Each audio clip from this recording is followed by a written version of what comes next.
we have dreams and they're really big and expansive and exciting. And they have like, I tend to work with a lot of very creative, innovative people.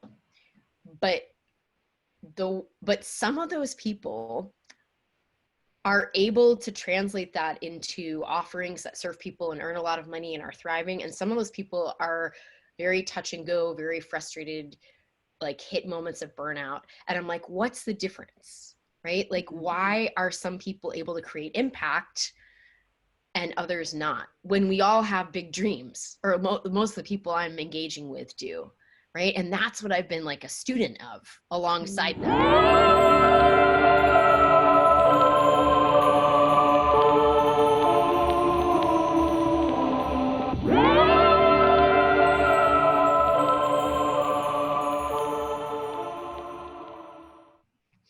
Hello and welcome to the Success Sessions. I am so freaking thrilled and honored to be speaking with my dear, beloved friend and one of my mentors, Zahava Griss, who I generally refer to as Z. That is their current nomenclature, and it feels very intimate and fun to call them that. So Z, I'm so honestly really deeply honored to have you here. You are one of the most skilled facilitators I have ever witnessed in any context, and anyone who's watching this knows that I've been an educator and working with facilitators of all kinds for 16 years, you know, the bulk of my life. And so it is not trivial, like what I'm saying. Like in my top 3, Z is in the top 3 of all teachers, all spiritual teachers, all facilitators, all leaders, all group manager, in any context ever. They are phenomenal at doing what they do, which touches a lot of different things. I'll let them share more.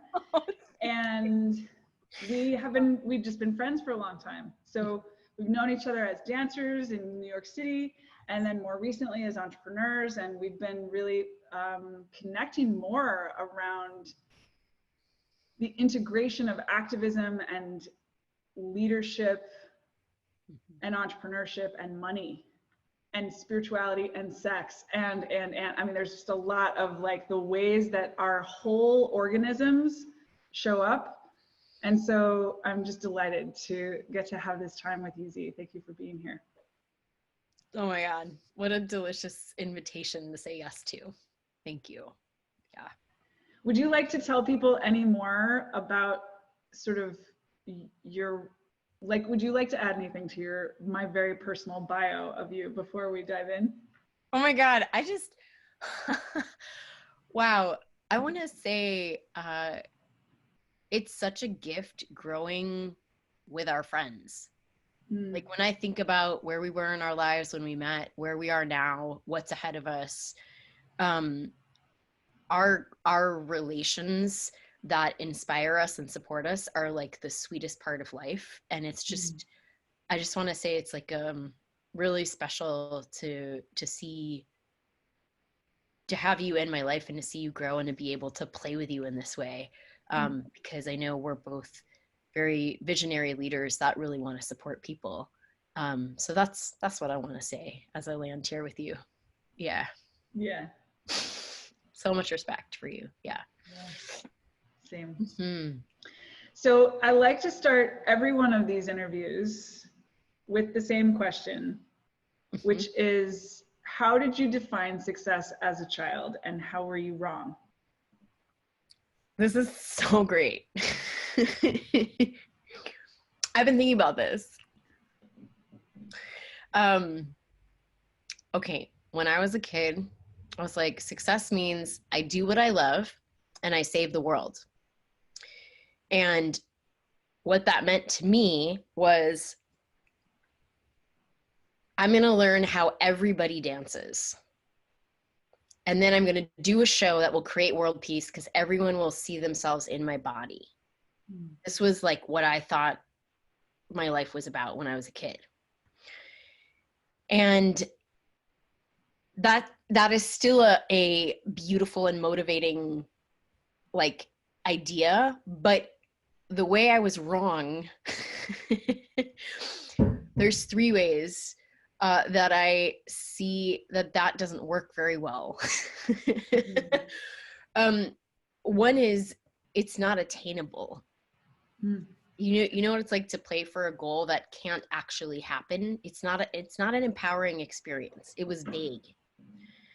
The second is it wasn't precise. I'm like, oh yeah, I'm going to create world peace, right? I was playing for something that's not completely up to me.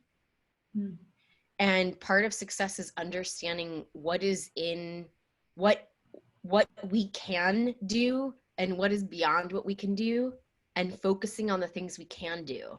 And so the second part that was kind of off about that, in my sweet, innocent, like, I'm going to save the world, was that I was trying to impact something that is not something that I could be like, yes, I did it. Right? And the third thing is there's a distinction between what do I want the world to have and how are people actually impacted by me? And so in the last 20 years of facilitating, I have had the benefit of learning from my students, because every workshop, everything I offer that's more than like a 2-hour period, I ask for feedback forms. And so over the years, I can see what's actually producing the results that I've intended and what's not, so that I can ultimately create results consistently. And it's like the difference between saying what I want to say versus saying what someone needs to hear to know that I'm supporting them, like that difference. And that's the quality of difference when I think about really playing for success. You know, it's like, all right, who's the group I want to work with? What do they really need from me? And how do I stay in communication? And that means, like, for example, I'm about to launch the 7th round of my leadership program. But that also means that I've taken the time to follow up a year later, 2 years later, many years later, with people who've gone through earlier versions to be like, and really, where are you now from what we did together? And it's that kind of piece that adds another layer of, can I be successful?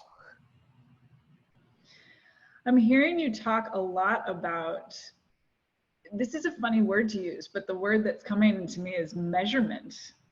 You like to be able to measure your impact and use that to define success. Am I getting that? Does that sound? Oh yeah, impact right? is so important.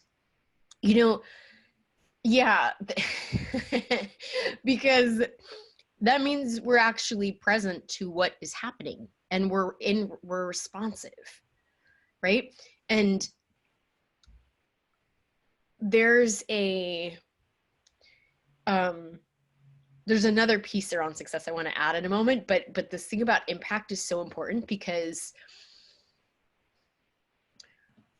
we have dreams and they're really big and expansive and exciting, and they have, like, I tend to work with a lot of very creative, innovative people.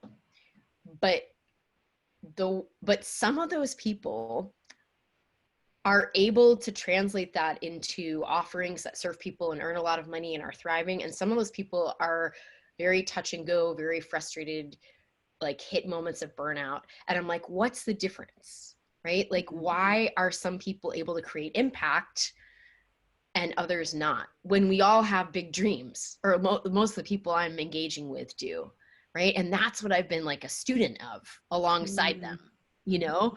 And so part of that gets to this other piece of success. So it's like, okay, I have a vision of what I want to see in the world.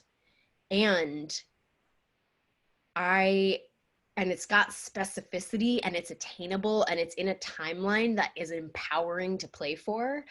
And I'm going to do what I said I would do consistently, with clarity, focus, ease, and grace. And that is, clarity is like, I know what's important to me about this. I'm not on autopilot. Like I'm very present to the underlying like prayer for the world I have. Focus is like that quality of steady direction.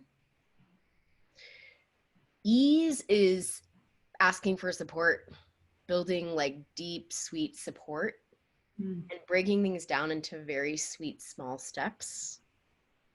And grace is actually the most important.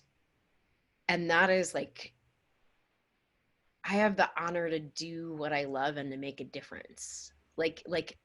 Even in those moments when you're like, I'm giving someone a refund because something went different than we thought, or like I'm sending the 5th email to be like, are you still interested? In those moments, especially the grace of like, this is my life. Like I have the honor of doing this work. And so success isn't just like when you've hit the goal, it's living from that place of like the quality of living when we're so present to what moves us and we're doing what we said we would do consistently. Like that, there's an energy to that. You know, I think that I've asked maybe 20 people this question so far. I hope to ask at least 200 more. And I think you are the first person to, everybody says something different. It's fascinating, both in terms of how they aired when they were children and in their new definition. But I think that you are the first person to emphasize the moment-to-moment feature of success. And I think it's so important because one of our deepest misconceptions as a culture, as a society, is that there is a thing that we can have, do, or be, that once we have it or do it or are it, that then somehow will be done. And I think that's like so deeply involved in our concept of success as a culture, that success is a place that you get to and then you're done. And I think it's the biggest misconception actually about success, but it's a little elusive because at the same time goals are helpful and we want to grow and there's value in reaching for a specific place and all that stuff. So I really, really appreciate the nuance that you are articulating about both, because I think you are actually like really hitting the nail on the head in articulating that sweet spot where there is a concrete destination that you're using to call forth more. Yes. But that the success is a moment-to-moment experience of alignment and resonance, truth, connection, impact, ease. These qualities, what were the three? Focus, ease, grace, clarity, focus, ease, and grace. Yeah, it is very much a for those of you who use like a spiritual language, it is a spiritual state. There's a moment where it's like, I'm either doing what I said I would do. When I say, what does someone with this vision do next? And I'm either doing it or I'm not. And the it is different. Maybe there are 3 of them each day, right? But there's a active yes that's occurring in every big goal is broken down into tiny little moments, and that's such a simple idea. It's a relieving idea, but it's a magical idea, because like me being in this conversation with you right now is a piece of my success, right? It's like something that's meaningful to both of us. It's something we said we would do. It's something we're now doing. It's something that's aligned with the bigger path we're both on, right? And so for us to always be able to go back to that like bird's eye view of what does this mean that I get to do this thing right now and how it fits into the larger path of me making a difference, that brings us into like, the grace. Yeah. So it's both and, right? Like we're playing for the goal, but who am I willing to be while I'm playing for it? That's really the sweet spot. The way you're talking about it, it actually feels like the goal is in service to the state as opposed to the other way around. Yes, because the goal demonstrates the state. What would someone who is a loving visionary leader do next? What would someone who cares about this earth and cares about people healing trauma and cares about people respecting who we've come from do next? Right? I have like, I made a list of people that I admire and the qualities they have and the questions that I see them living by. And I came down to these 4 questions, and it would be really sweet if I had them at my fingertips, but they're printed somewhere over there. But they're like, the heart of them is. Oh, go really, get them, please. Like, I want them. I will. Yeah. I like, oh my God, I'm so funny. I'm like, I brought this up. Okay. Just a sec. Yes. So while Z is doing that, I will just invite everyone who's watching to feel how you are feeling in this moment as you are with, just notice the level of consciousness that Z's transmission invites / demands. Where do you notice you're feeling excited? Where do you notice you are experiencing any resistance? Just to kind of check in with yourself, and then immediately, Z, take over. Okay. I can't wait to hear these questions. So I'm not saying that you need to live by these, but the thing is, when it's all said and done and you're dead, people are going to remember you by the questions you live by. And the deepest relations we have are with the people who have the same questions in their heart. And that is something, that I am constantly, when I'm moved by someone, I'm like, what question are they living by? What are they interested in? And where are they focusing?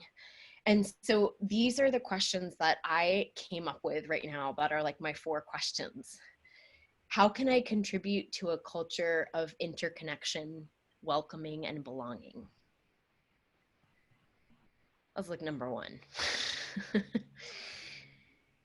Number 2, how can I contribute to healing separation, healing trauma, and restoring our connection to our lineage, to the people that we've come from? And when I say lineage, some of that might be our blood lineage, but it might also be like, for those of us that are artists, like my dance lineage, my cultural lineages, my spiritual lineages. So that's a very open word, but this sense that we, our connection to those who've come before us, that inspire us. Mm-hmm. The third one is, how can this transformation be sweet, playful, creative, passionate, and pleasurable? I gotta say, for about 20 years, I've been focused on talking to white people about race and privilege. And the very first 10 years or so was so much about talking about the problem. And only in the last few years have I learned how to redirect conversations to looking at what are the inspired possibilities, what are the shared visions we have. It makes that work so much easier. And so that's a big part of this question. How do we make this playful, creative, passionate, like back to relationship, Yes. And the last one is, how do we bring out the best in each other?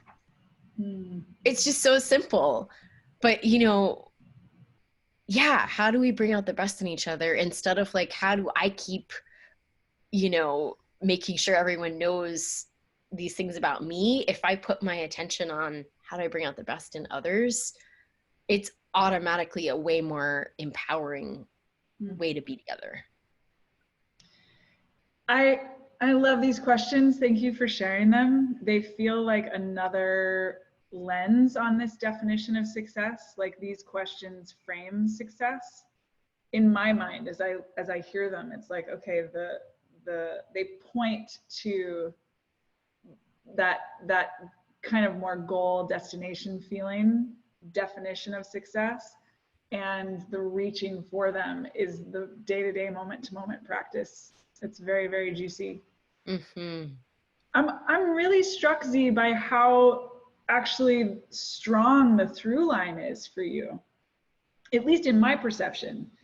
Like that your imperfect, naive vision as a child is actually like, it's been evolved and updated and refined, but it's still, I feel like I recognize the body and impact and service and connection and healing in that child vision, just as much as in the adult vision. So I'm curious how you got so clear so young.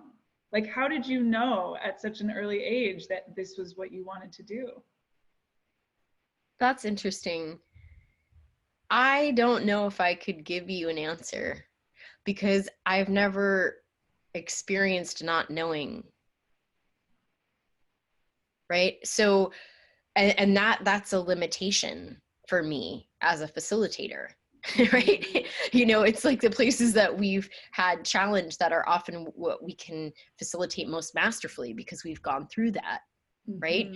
So what, I mean, I always knew I would dance, like no question. And I always Do you knew. have a first memory of that? Like, well, I mean, I have the memory my family told me that I like flipped over as soon as I was born.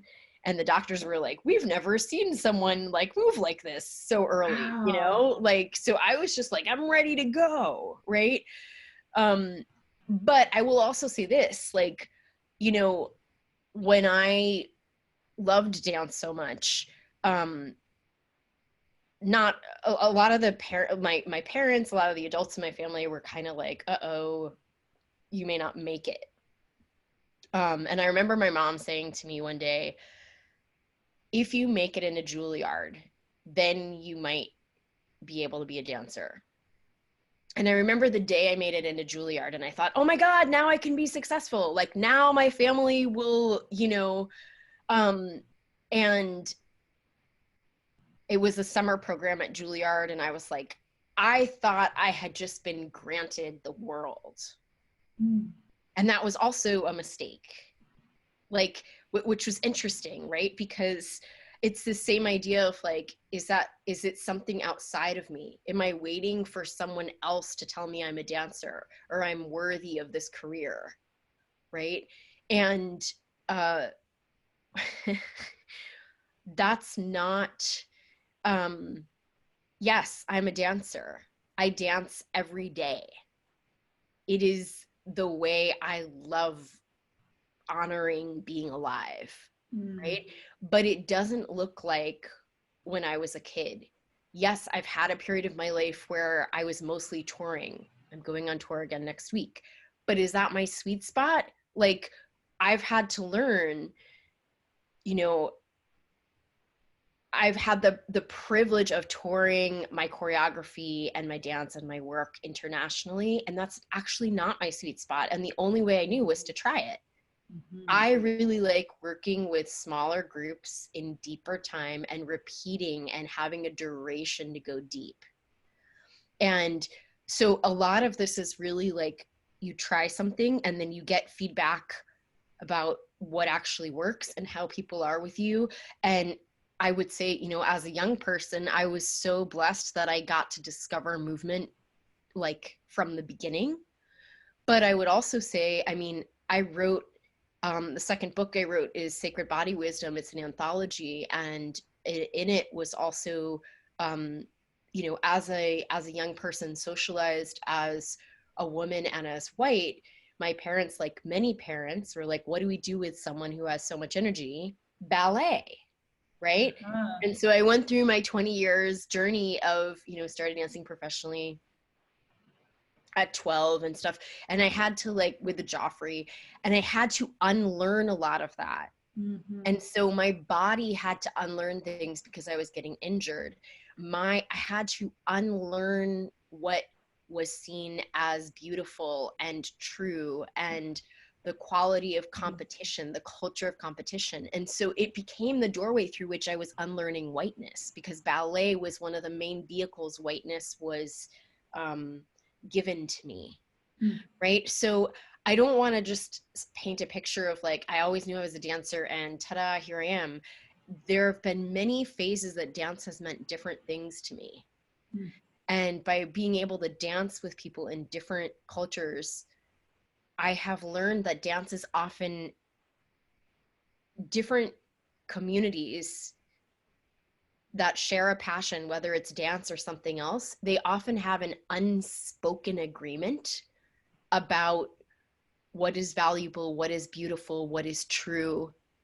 And it's helpful to expose ourselves to different groups so we can make our own decisions. And it's hard to do that when we're only immersed in one way that a group thinks about it. Mm. And I'm often in a space where I'm a minority. I'm the only white person if I've been invited, or I'm the only gender, transgender person. And there's something valuable about being willing to be uncomfortable and being in a group of people that think differently, because that's where some of our deepest clarity comes from. And it's important to be uncomfortable. There's literally 17 questions I want to ask you now. So this is just me like selecting. Great. That was a big answer. So it's like, it's so good. It's so good. I think part of what I appreciate so much about you is your willingness, and it's not just a willingness, it's a passion, but for the image that I have is like one of those maypoles with like all those ribbons that then weave together the braid around the pole. It's like you aren't answering any of these questions in just one linear way. There's all, you're bringing it back over and over and over again to how these things connect. And I think, so I appreciate the complexity. Thanks. I want to just highlight, because this is very fresh and alive for me at the moment, and I'm getting something from what you're saying, that I have always been many things. In high school I was like super math geek and also super musical and creative, and like in college I continued to study math, but I was mostly an abstract art major, and like lots of different elements always. And for me it was more disconnected. Like I experienced connection between all my different interests, but I didn't ever really have the sense that like these are under an umbrella. And at a certain point, I actually remember in college trying to find the intersection and having all these professors support me in looking for that intersection and researching it. And I remember in our final meeting, the conclusion was, there isn't one. These are just two separate things, or four separate things, whatever. And kind of resting with that for some time. And so when I decided to become a math teacher, in many ways, I was like, okay, I'm not going to be an artist. Like I'll dance on the side. I might make some films occasionally, but like I'm letting that part of my life go. And even in that career period of my life, the math education career period of my life was the same as my spiritual development. And again, I had the experience of trying to bring them together. I was teaching meditation to my kids at school, doing workshops for other teachers, but like fundamentally, they just felt like there was no overlap. I started building spiritual community, doing all these, like throwing 1,000-person parties for conscious spiritual seekers, and then like doing an excellent job at work, no overlap. I mean, just like, I'm just seeing as we're talking this pattern of disconnection between the things that I cared about most. And when I decided that I wanted to start my business, I knew that I wanted at least more integration. And right out the gate, I was able to, I feel like I kind of worked backwards in time chronologically. So like I started with integrating the level of excellence in education that I had learned and my spiritual community development. And then I would say in the last 2 years came more of the social justice integration and just bringing more consciousness around how this is all functioning inside a global community. And it's literally just in the last, I would say 2 weeks, that I have been realizing, like, oh, I am an artist. I've always been an artist. And my business is the expression of my art. And I show up as a creative, and I like improvising, and all of the things that I have been and done as an artist are still showing up.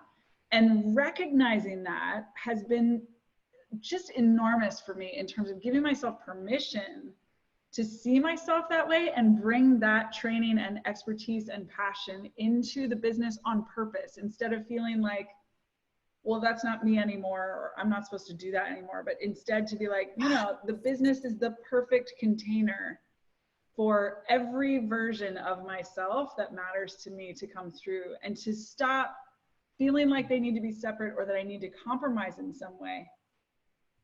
And the description that you gave of your sweet spot of like that, actually your artistry is the most delightful for you when there's a container where you get to really go deep with a group of people over a period of time.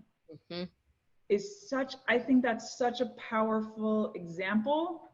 I feel like I am doing the same thing for people, because it is like, there is a superficial truth that artists are less supported now at this time in history than at other times when, I don't know, patronage of Michelangelo was kind of more of a thing maybe 500 years ago.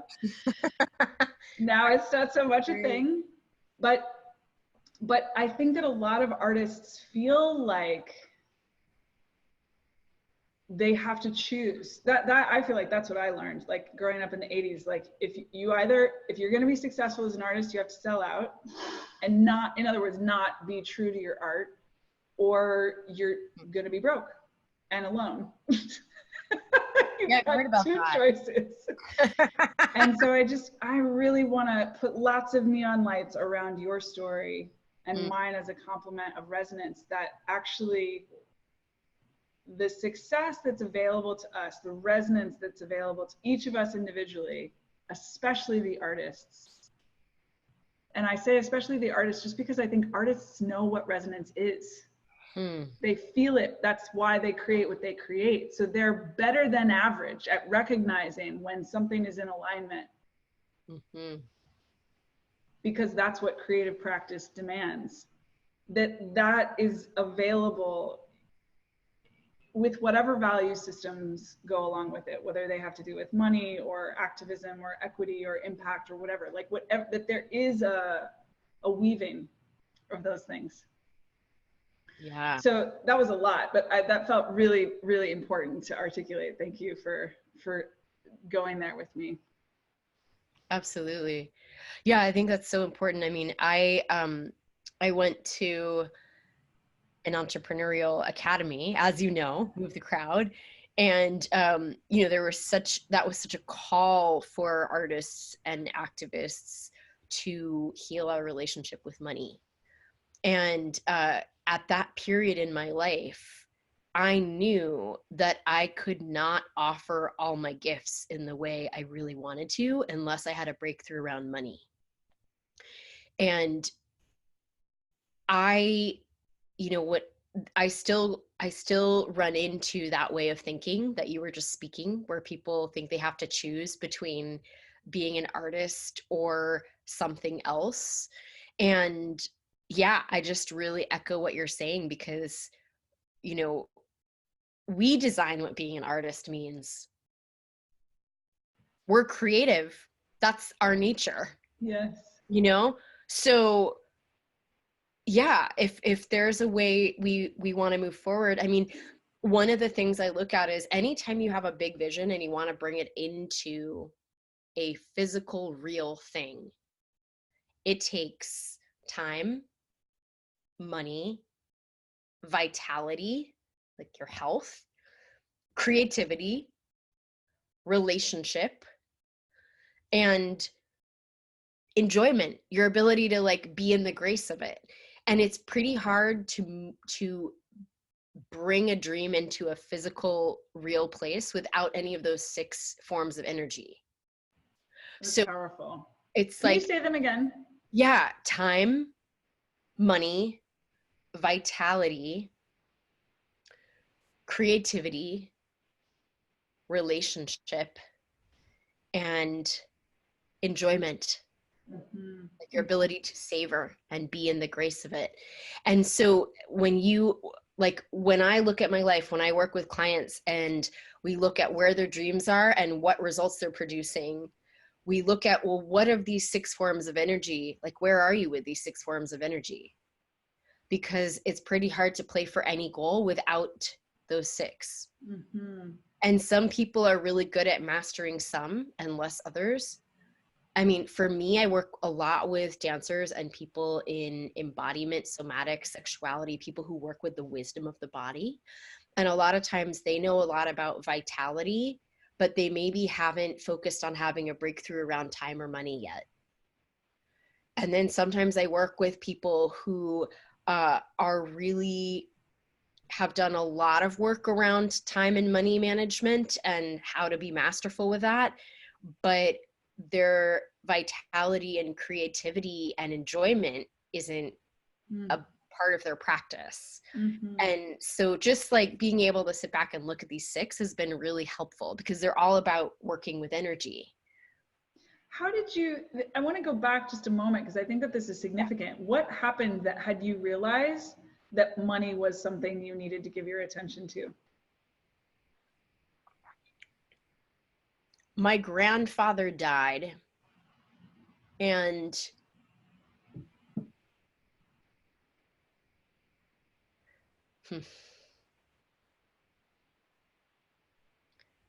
like, just like, there's so many pieces, but my grandpa died, and it cost money to honor his death, to do the cremation, to have the funeral. And I thought, oh my gosh, things are not only going to always cost money through my life, but even after I die, there's still going to be things that need to be tended to. And he was so generous. He was one of the people who helped fund my dance education. There were lots of kids who wanted to dance as much as I did, but they didn't all have the family support to be able to. And I remember, it's funny, I haven't thought about that being the moment, but it really was. I remember being like, oh, I want to be generous the way he was.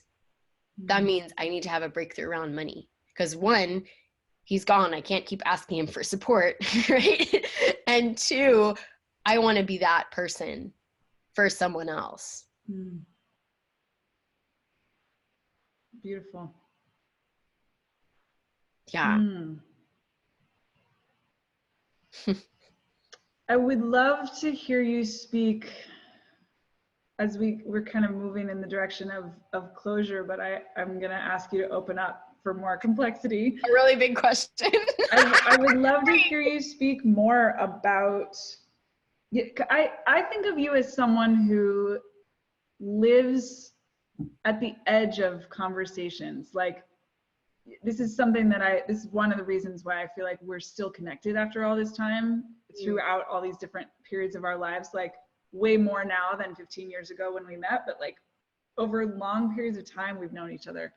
And I think that the thing that has always been true about both of us is that we're researching edges, like our own edges, but cultural edges also. So I see you doing that very publicly and explicitly with race, sexuality, gender,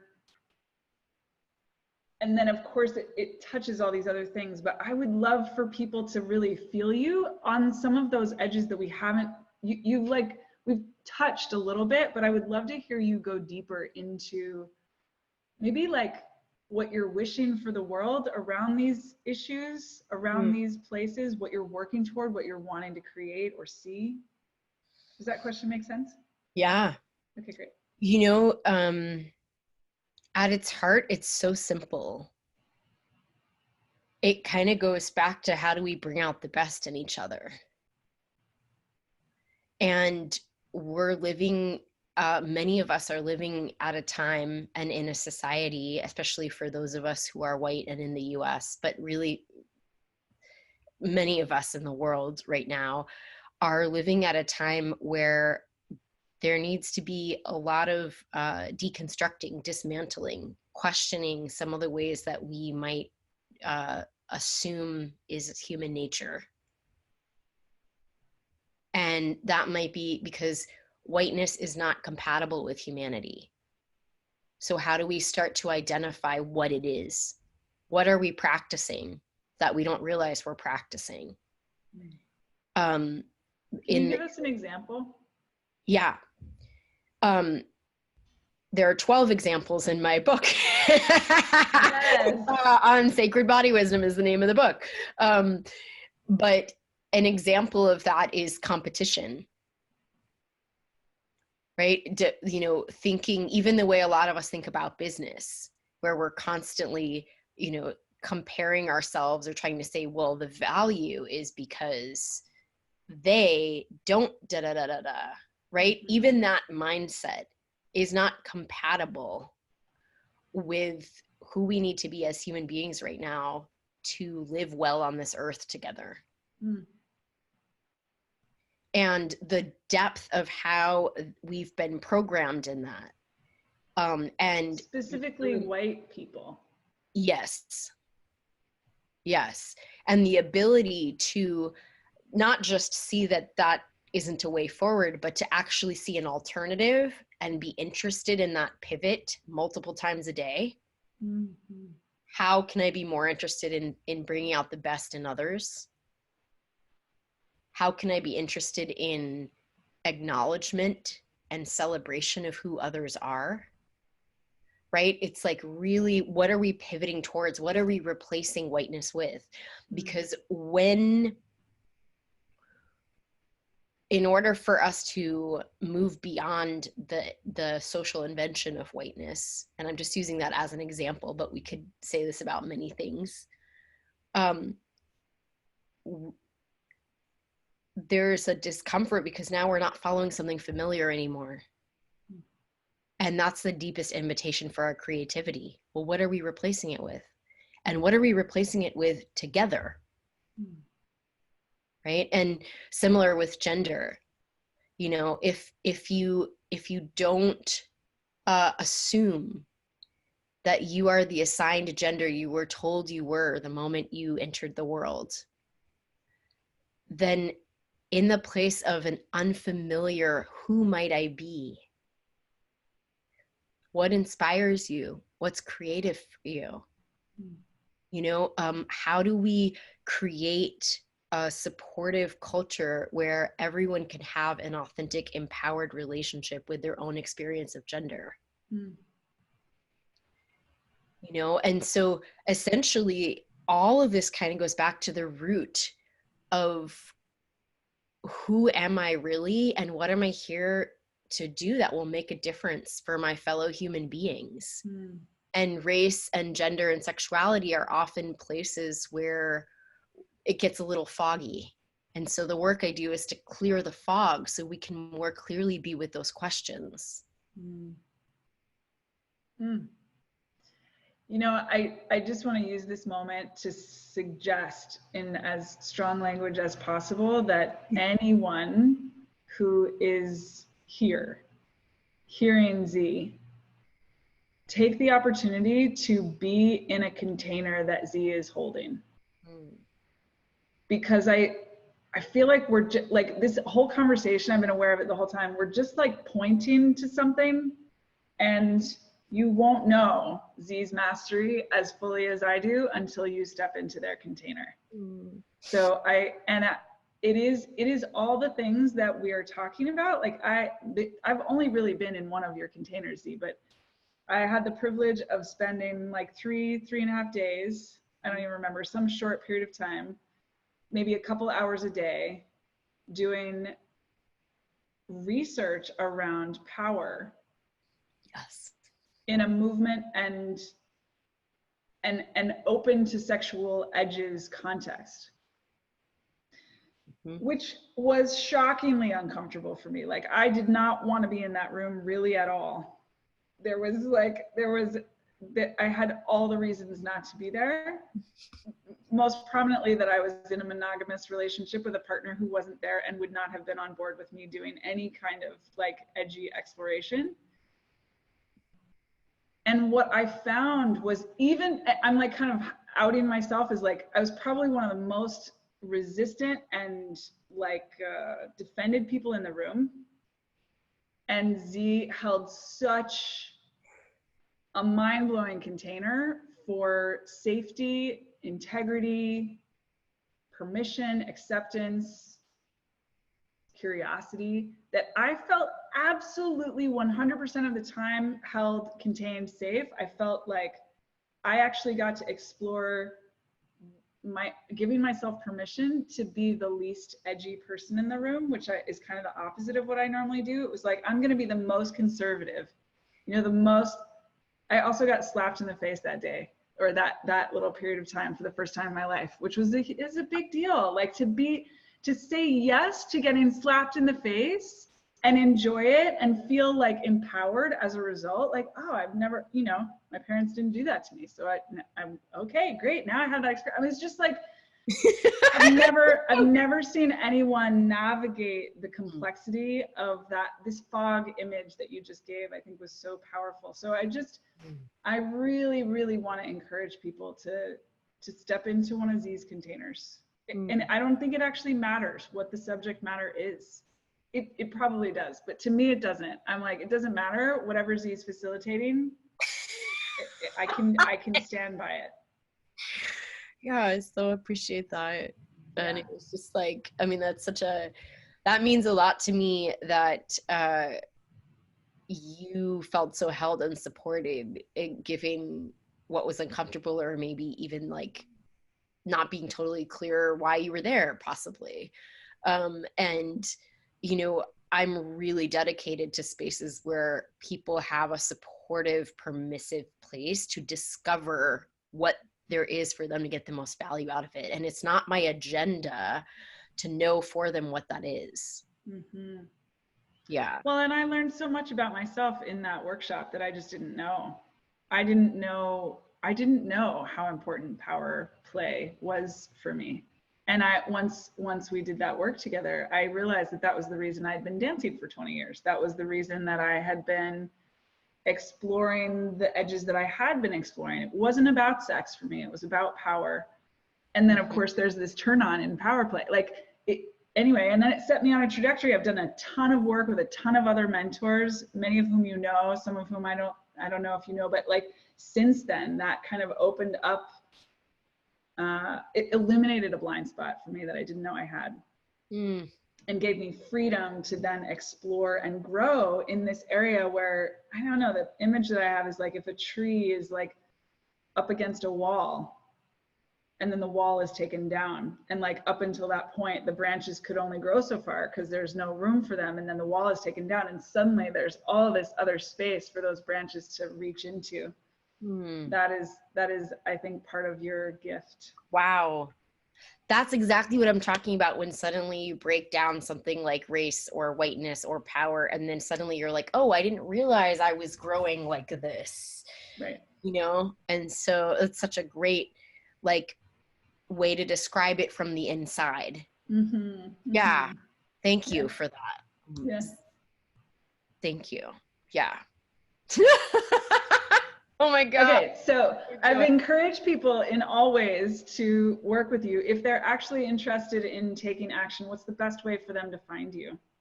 Yeah, simply come to my website, Embody More Love. That's it, embodymorelove.com. And when you're there, you can see what is upcoming. I have upcoming workshops. I also do grief rituals. I do a leadership training program. I coach people. You'll go and see what moves you, and you can always reach out and ask me questions. Yeah. So beautiful. Thank you so much for your generous time, Z. This was amazing. Oh my God, such a joy. Thank you. Amazing. Yes. And you know what? Anyone who's watching, please comment. Let us know what the most resonant moment of our conversation was. What are you taking away? What insights or ahas are you having? What questions are arising? I for sure will read every comment. And if there's anything that really is demanding Z's attention, I'll pass it on to them so that they can respond to. Yeah. Yeah. Thank you so much. Thank you. I can't wait to hug you. Yay! You are in so many ways. Yes. Oh my gosh. Beautiful, Z. Thank you so much. Yeah, thanks. And cut. It was so much fun. Yes. Yeah, thank you. Thank you. Yeah, great. Thank you for everything you're doing in the world. Yeah, likewise. Just so I haven't heard you speak about the impact of that workshop in that way. I'm just like, it's so moving. Yeah, thank you. I mean, I it's so interesting because I trust that anyone who actually would find themselves in your room needs to be there anyway. So it's just like, you got to know, I just don't refer people in that way almost ever. My own coaches, I love them. I've learned so much, but they are not for everybody. And I feel like you are,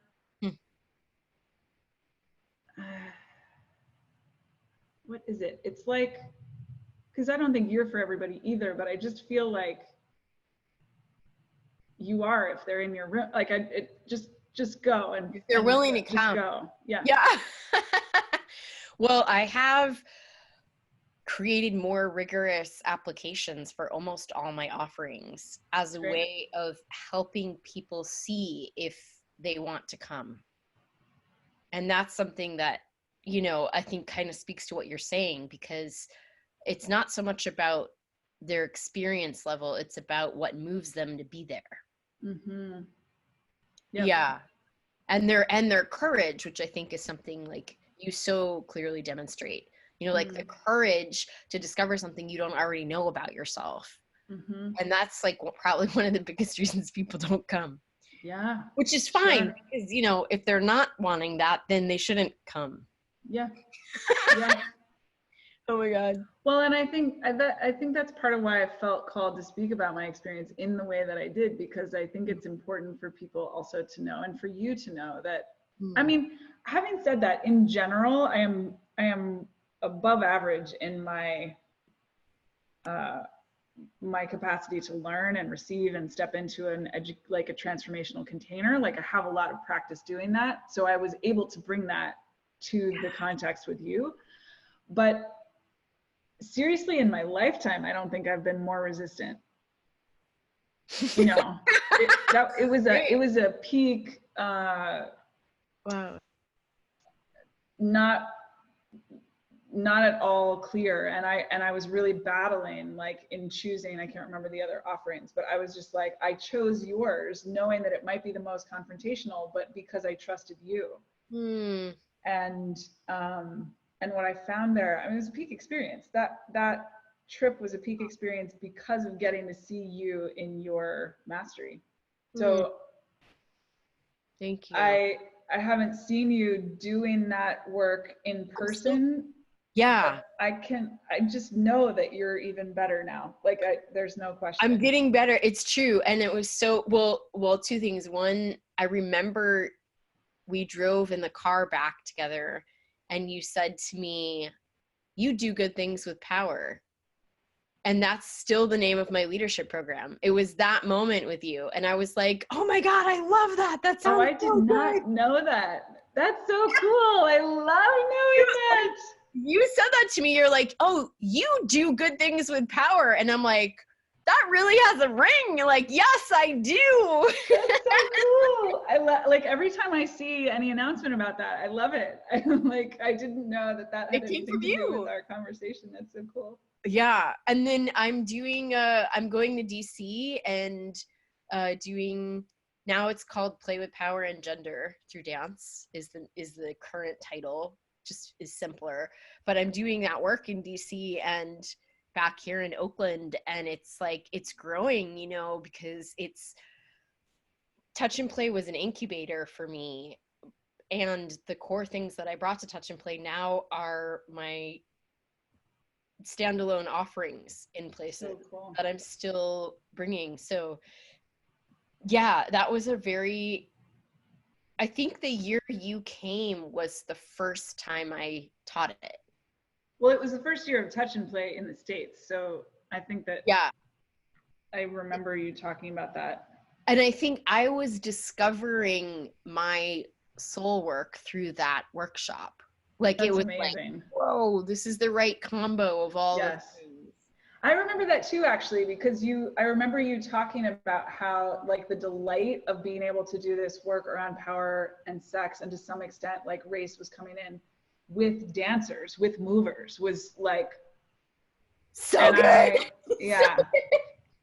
Oh God, that was also when I met Zigzag. It was like so Are you guys still, that was one of the questions that I was like, I'm not going to ask you in the interview, but I'm super curious if you guys. During the interview. No, actually, we're not still together. We were together for 3 years. And wow. Yeah, that was a very formative relationship in my life and in my work. Primarily my performance work, not so much teaching work, actually. But I have a different partner now, who is amazing and wonderful, and we're very early on in our connection. But he is a kink educator and a martial artist and a writer, and yeah, it's just been like a really sweet connection. Yeah, and I have a new dance partner. Like, you know, one of the things I learned, I always had this fantasy that I would like dance with my partner. I'm gonna interrupt you for 1 second. Yeah. I just want you to say hi. Oh, hi! Hey. Oh my gosh! Yay! Good to see you. You. Yeah. Talking about love and partnership. Talking about it, so I just wanted. Awesome. Oh my gosh! Yeah. Good to see. We're about to lead our first group. We're leading a group in India together for the first time. Beautiful. Yeah, really. Oh my gosh. Yeah. For a month. This is amazing. When is this happening? We leave on Sunday, and then they'll leave like the following Sunday. So we have like a week on our own, and then they'll come, and we'll be with them for almost 3 weeks. Wow. So fun. What an incredible journey. Yeah. It's going to be so sweet. Yeah. I'm so excited for you. It's a long time to be with a bunch of people. Yeah. 3 weeks. Yeah. Okay. It is. Yeah. Oh, yay. Water. Yes, indeed. I needed it. Good. Can I give you this? Yes. So good to see you again. Yes, you too. Have a wonderful time. It looks great. I know. Yay. So you've always thought that you wanted a dance partner. Yeah, I always thought like that my romantic partner would be my primary artistic collaborator. And right now they're like 2 partnerships. Yeah. I have like my artistic partnership, and we can like dance together and do amazing, and it's very sensual, but they're not my romantic part. Like we both have other romantic partners. It's actually so much simpler. Yes. I'm like, okay, great. Like, yep. Yeah. It totally makes sense. I remember I was just thinking about this actually, because Shri and I are doing this collaboration. This is our one professional collaboration. And we're great together, and it's like we could go all in and be one company or whatever, and it's just so clear that we have things that we want to do on our own. Yeah. Not just on our own, but like Shri is meant to fucking be a rock star on stages. He can't be in my business all the time if he's gonna do that. You know, it's like Totally. so it's an experiment to kind of carve out this what is that shape called in a Venn diagram, you know? Anyway. Overlap. And as we've stepped into it, because we were kind of all the way separate for quite a while, in terms of like we've stopped collaborating on everything really, except life. Except life, yeah. I mean, you know, we were collaborating in like how do we handle our bills in our house and all that stuff, but like as we bring in this little sliver and look at the alternative. I've just thought a lot about Nancy Stark Smith and Mike Vargas and realized how much I kind of put them on a pedestal of like, this is how a good relationship should be. Oh, interesting. Because they collaborated so much. Yeah. And I actually, now that I'm saying it out loud to you, I'm realizing that my conception on the inside and what's actually true are not even the same, because they also have very independent lives and then they come together in this little way. But in my mind, the ideal that I had was very similar to you, like everything together all the time, all things collaborative. And it's like, it's quite refreshing to have more space. Yeah, I so relate to that. There were definitely dance partners that were romantic and artistic collaborators that I looked up to. Mm-hmm. And, you know, I'm so grateful when I was with Zigzag that there was still like my core business and my core work didn't change. Like I always had that. And I think it was not an easeful separation for us.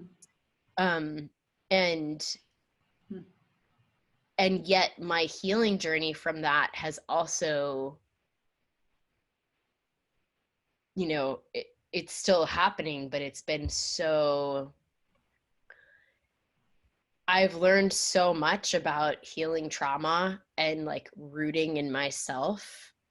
And it was one of those like bitter medicines, you know, but it was just like, okay, this is, I know no one meant to hurt anyone. This is just like some deep, like soul contract learning happening. Yeah. But I feel like I'm seeing you at a moment when I'm in the harvest. I'm not in the shakeup. I'm in the like, oh, you know, which has been really helpful. Like, okay, good. I was just listening. I have not been interested in Joe Dispenza. His name comes up all the time and I just haven't felt called to pay attention to him. And then Shri like drank Kool-Aid, and so I was like, okay, let me like find out what this guy's all about. And I listened to a video of his last night, and I'm still not drawn to him, but it is interesting the way that he talks about the science of everything that we're talking about. I shouldn't say everything. No, I'm gonna say everything. I think that's why he's being successful at the level that he's successful, because he is giving kind of a credibility, I think, for those who want this but need that credibility. They need the neuroscience, or they need, you know. Yeah. And to be fair, he's also pushing the science forward. But he talked about how when we change, like we step forward into change, and chaos is the natural result of that change. Yes. Absolutely. And when most people feel that, their biological, neurological response is to retreat and say, oh, never mind, like that. So it was interesting because he basically was saying, it's not that people don't try to change. It's that they try to change, chaos erupts, and then they backtrack. Totally. Yeah. If we had like 5 more hours. Yes. I have this huge poster that I've made about the nervous system, and I've been geeking out a lot in polyvagal theory, and it has to do with, it's a version of what you're talking about, but essentially the simplest way to say it is anytime we're doing something new or unfamiliar, which is required if we want to like live better than we're living, then we suddenly, there's a natural, like what you're talking about, like chaos, there's this way that our nervous system gets upregulated. And so learning the skills, they're kind of 2 adjacent skill sets I've been really working with. One is all about how to downregulate the nervous system and is all through embodiment. And the other is noticing what the brain is suddenly pointing to when the amygdala goes off, and giving the brain a way back to presence. And they're related, but they're kind of different modalities. But I feel like that's actually a skill set we all need to master if we actually want to transform our lives, because otherwise we keep having that retreat experience that you're talking about. Yep. And I know, like, whether it was dismantling race or money beliefs or whatever gender, it's a similar arc. And the thing is, it doesn't have to throw us off anymore. We're just like, oh yeah, this is the really disorganized phase that I'm in that will happen before the new thing starts to clear. Yep. And I love the way that you language also that that's where creativity is relevant. Like if we're just living a program, we don't need our creativity. So it sort of, for those of us who value creativity, to recognize that that chaotic space is actually the